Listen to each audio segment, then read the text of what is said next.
Hello and welcome to Accessible Airwaves on CGSW 90.9 FM. This program is dedicated to the education and exploration of disabled life, giving voice to the life and experience of people with disabilities. We cover a wide array of issues and disabilities. We are people who discuss issues we are passionate about and topics we are interested in. We show how disability is in the mind of the beholder. I'm your host, Rene Kaiser, for this month's episode.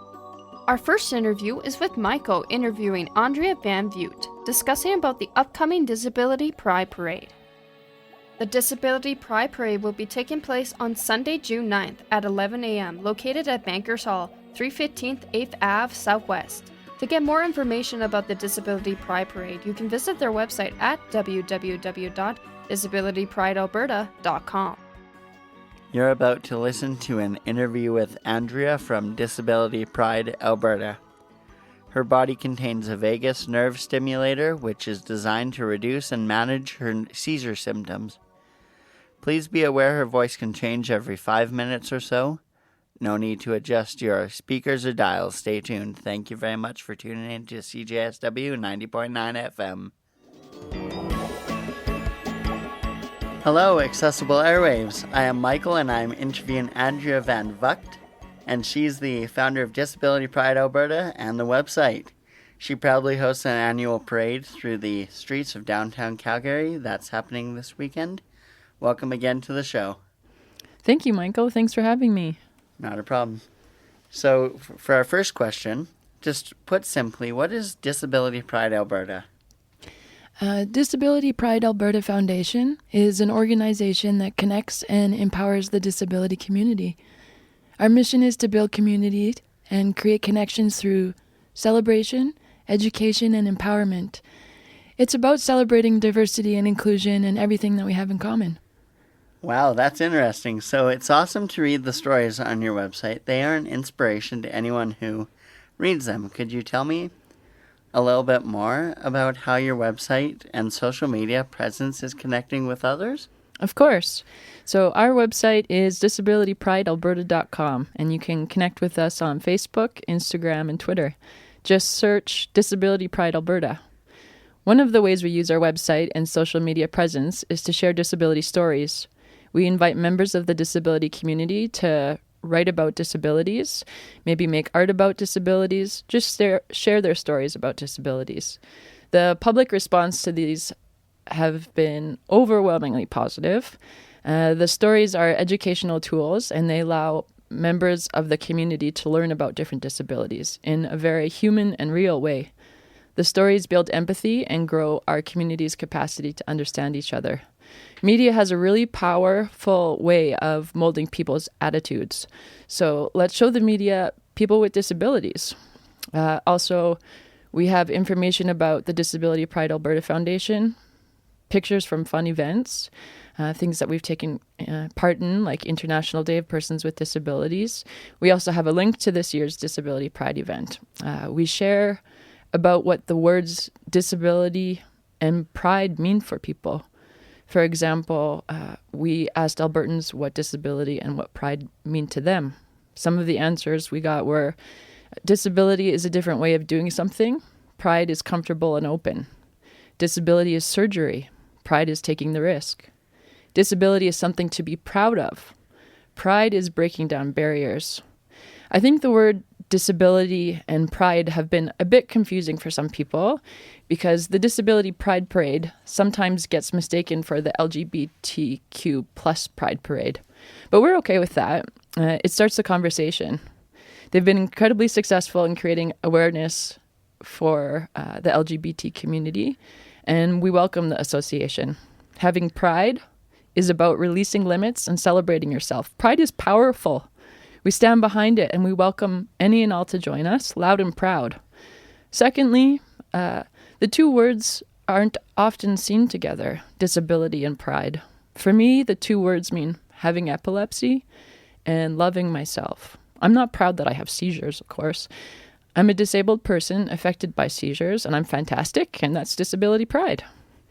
I totally agree with that. So, on to the next question. What is happening in Calgary this weekend on June the 9th that runs from 11 to 2 p.m.? What are some of the things that will be happening during that time? And can you give a brief outline of these events in case people can't come for the full 3 hours? Sure. So June the 9th is Calgary's second annual Disability Pride Parade and celebration. It's going to be a whole lot of fun.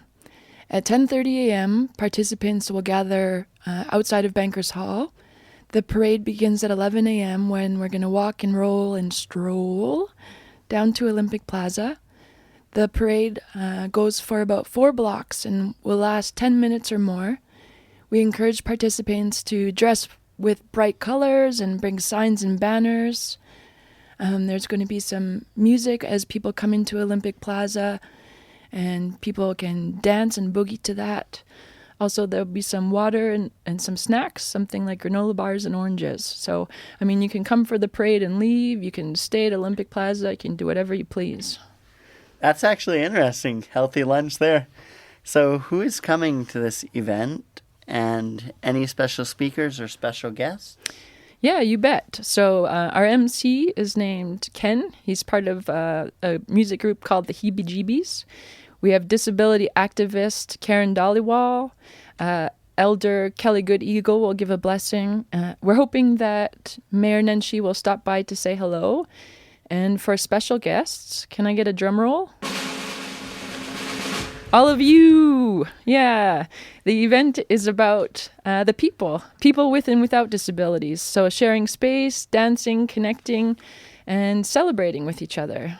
Wow, that's interesting. So can you tell me more about the musicians coming, and do they have a disability? Well, there's Heather Blush and the Uppercuts. They'll be playing in a duo format on the occasion. So Heather Blush and Steve Haslett are a Calgary-based band that have toured across Canada, and they're working on their third album. It's going to be released in 2020. They play mostly original root music with a bit of blues jazz flair. They also perform for a children group, or for children, as Rattle and Strum. So they'll have some of those songs. Neither of them have a disability, but Heather is formally trained as a music therapist, and she's worked with many clients with all kinds of disabilities. Also, there's going to be a performer named Jay Ross. He's been creating and performing music in and around Canada, actually, for several years. So he's a prominent fixture in urban music scene, and will be sharing some of his music that day. As far as disabilities, Jay Ross is legally blind, so he's been legally blind since his 20s. You can actually check out our website, and he tells a little bit about his disability story. And finally, the STAR program. So the STAR program were there last year, too. They're a division of the Youth Singers of Calgary. It's a special program for young people with disabilities who want to sing. You're going to love him. Wow, that's a nice program that the Youth Singers of Calgary do for the community. So, why is the physical act of walking, rolling, or just being in the street so important to this cause? That's a great question. I love that question. It's important for the disability community to be seen. So the container is just as important as the contents, and we need to promote ourselves. If you're not connected to the disability community in some way, then it can be easy to forget that there are all sorts of people out there in the world with different abilities.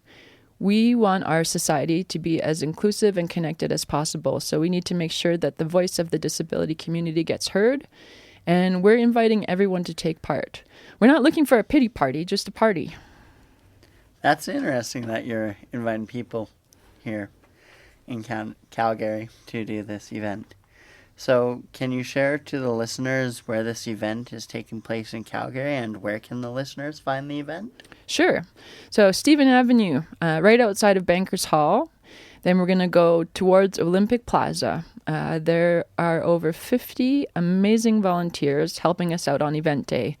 Our volunteers can point you in the right direction if you have some issues figuring it out. There'll be Calgary Police, Fire Department, EMS on site to keep us safe.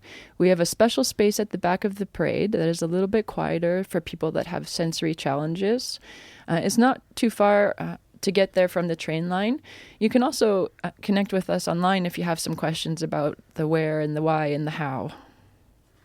Wow, that is interesting. So, I wanted to talk about our disabilities for a moment. Can you share a fact about your disability that others might not immediately recognize upon meeting you? Then I will share some of mine. Sure. So, as I said, I have epilepsy. But not only do I have epilepsy, I'm also a cyborg. Do you know what a cyborg is? No, what is a cyborg? I'm a part robot. Nice. Yeah, I have a device in my body called a vagus nerve stimulator that acts like a pacemaker for my brain. So I'm not sure if you've noticed, but every 5 minutes it activates and my voice changes a little bit. What about your disability? So my disabilities are Asperger/ADD/PDD-NOS, which makes other people unique by having them learn maybe things differently or thinking outside the box and having a excellent source of memory. Memory is a good one. That is true, it is. So how do others treat you upon revealing your disability, and how do you feel? You know what? Everyone reacts a little bit differently. Most people actually just want to ask me some questions because they're curious and would like to learn more. I feel good about sharing it because it means that if I was to have a seizure, they know what's happening and it's less frightening.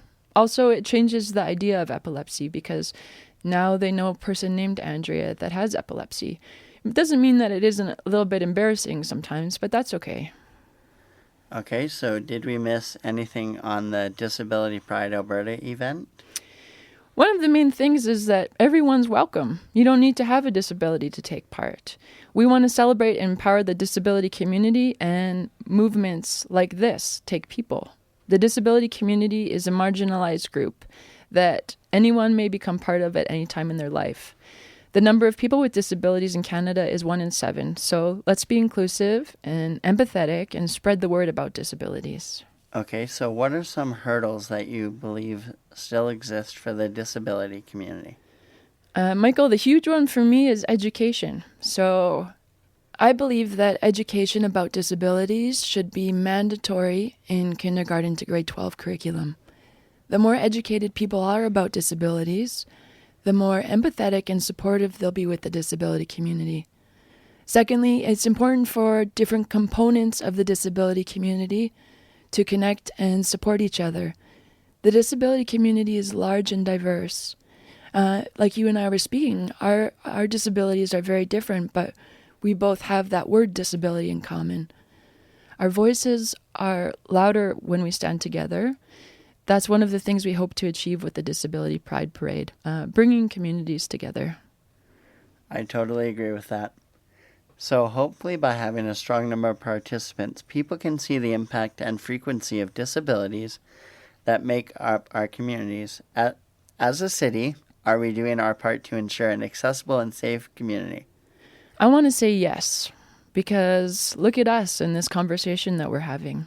Of course, there's a lot that needs to change and we need to still grow, but growth takes time. It takes awareness and education, and that's what you and I are doing right now. We each do our part by spreading the word and taking an active interest in creating safe and accessible communities. We're headed in the right direction, and inclusion starts with each of us. Okay, so thank you for joining me again on Accessible Airwaves, Andrea. Can I add one thing? You can. Thanks for being a great interviewer, Michael. Accessible Airwaves is a fantastic show that provides insights and information into disability culture. You are a true example of the adage, nothing about us without us. So you and Adam and Ryan, keep up the good work and continue to give a voice to the disabled. Thank you. You're welcome.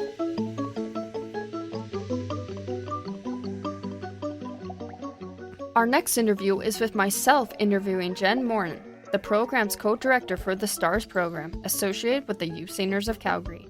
We discuss the important foundation of the STARS program and how it gives people with all types of disabilities a chance to shine. For more information of the STARS program and the Youth Seniors of Calgary, you can visit their website at www.youthseniors.org/stars.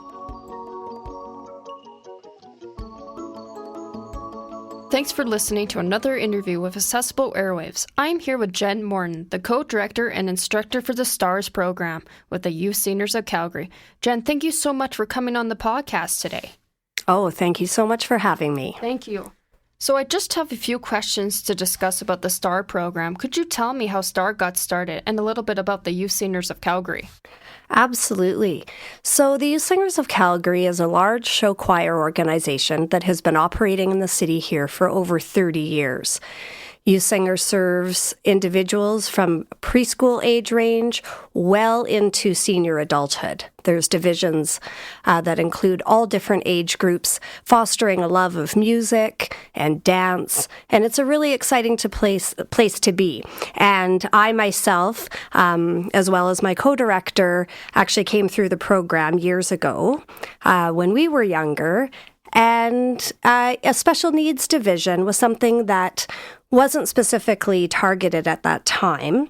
And we were thinking about the fact that it would be wonderful to be able to bring the Youth Singer experience to a group of individuals who might not otherwise be able to participate in the typical curriculum. And that was really the motivation for STAR. Music is such a influential and passionate thing, and there are so many of us that love it, and we wanted to be able to share that with individuals of a variety of diagnoses that could enjoy it on a scale that was appropriate for them. That's awesome. I also wanted to know, how did the name STAR came to be, and how did you figure out the name for the program? Oh, that's a fun question. Well, a lot of the divisions within Youth Singers will have a name or will be an acronym of some sort. And when we were sitting down to think about this group and what maybe it could be called within the organization, STAR was something that just kind of came about from a few different conversation points and whatnot. And STAR actually stands for Special Talents in Arts and Recreation. Wow. So that is what STAR sort of represents and how we sort of view it for the people that we have participating in it. That's awesome. What sorts of programs does STAR offer for new members and returning members? Okay, so STAR itself has 3 different sessions that comprise the program. So right now, we rehearse on Monday evenings, and we have 3 different session time slots. 2, they're 1 hour in length, I should mention that. 2 back-to-back sessions that would offer programming for individuals between the ages of 9 and 18. And then we have a young adult session that is for 18 and older. That is our last class of the night. So Mondays are a busy night for us at Youth Singers with our STAR group, but we have a lot of fun. And within our rehearsal settings, we learn a variety of songs, choreography to go with those songs. We do games and different activities that just have it be a really fun, comfortable, and safe environment to enjoy music, but also to learn repertoire throughout our season. We also have a few performances that we work within our program year. So we have a winter performance, sort of a Christmas performance that we do in December, as well as a year-end performance that we do in June every year. So we've got that coming up on June 10th. That sounds great. So with the program itself, are participants able to pick what they want to do, or is there a certain layout that they can all try something or experience something new if they'd never tried it before? Right, that's a great question. So in terms of, what participants are able to access when they come to program, we are a show choir. So to some extent, us as directors in our team, we have an artistic team of 4, sort of myself and my co-director, Dave, as well as 2 program assistants, Ashley and Jesse, that work closely within the classes. So we do offer sort of the templated program in some respects, in terms of the songs that we're going to be learning throughout the year and whatnot. Those are things that are selected by us.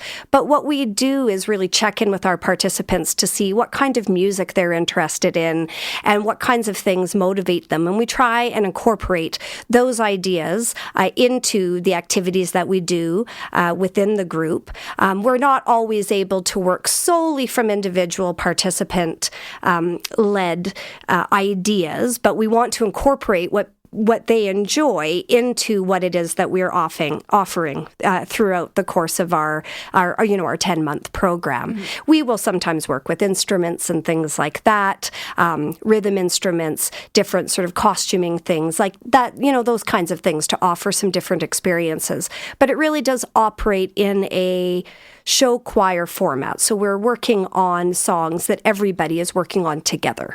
That's great. I also wanted to know what types of skills and talents will members learn throughout their time at STAR? So, everybody's love of music is pretty unique, and everybody's sort of skill base tends to be their own as well when they come to a program like STAR. Some people have had previous experience with dance or with singing. Some people just love singing along with the radio in the car but haven't had any formal experience or training.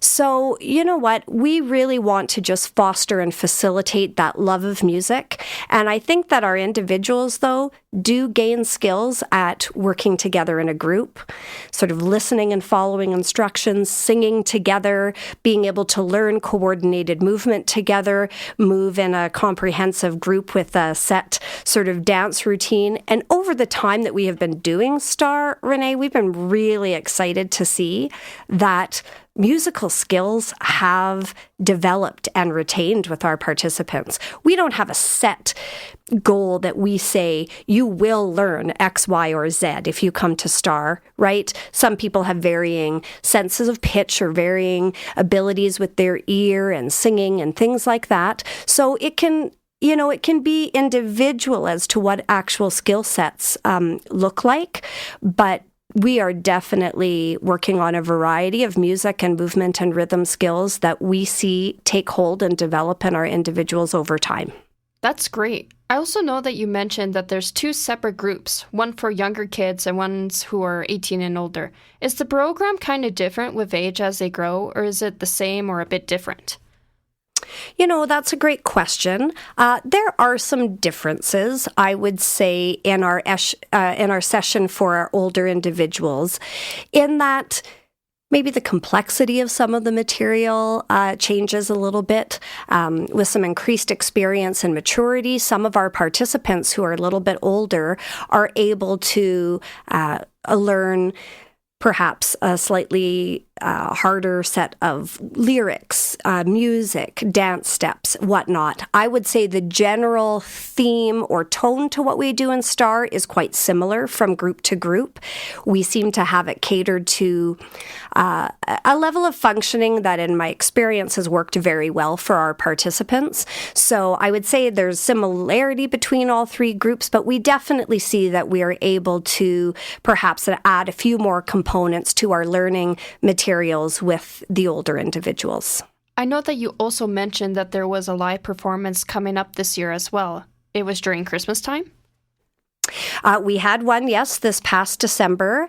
We also mark off the end of our year with a celebration of performance. So we have a performance coming up at the Youth Singers Home Base, which is the Performing Arts Youth Center, on Monday, June 10th at 7 o'clock. All 3 sessions of STAR will be participating in that performance, doing some joint collaborative tunes together, as well as each session showcasing some of their own individual work.